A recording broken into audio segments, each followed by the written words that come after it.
ছোটবেলায় আমিও অনেক ধনী ছিলাম। হালকা বৃষ্টির জমে থাকা জলে আমারও ৩-৪টে নৌকা, জাহাজ জলে ভেসে ভেসে বেড়াতো। কাগজের হলে কি হবে, আকাশে আমারও বিমান উড়ে বেড়াতো।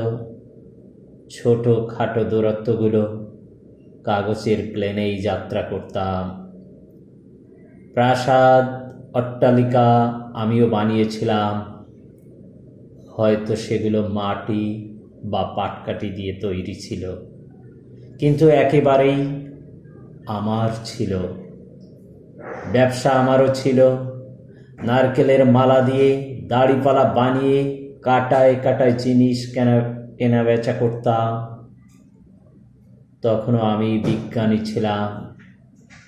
ফেলে দেওয়া পুরনো ইঞ্জেকশনের সিরিঞ্জে জল ভরে বিভিন্ন গাছে শাখা প্রশাখায় ইঞ্জেকশন দিয়ে পরীক্ষা নিরীক্ষা করতাম।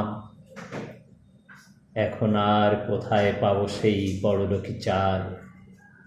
শৈশবটাকে বড্ড বেহিসাবি খরচা করে ফেলেছিলাম, তাই আজ কাঙাল।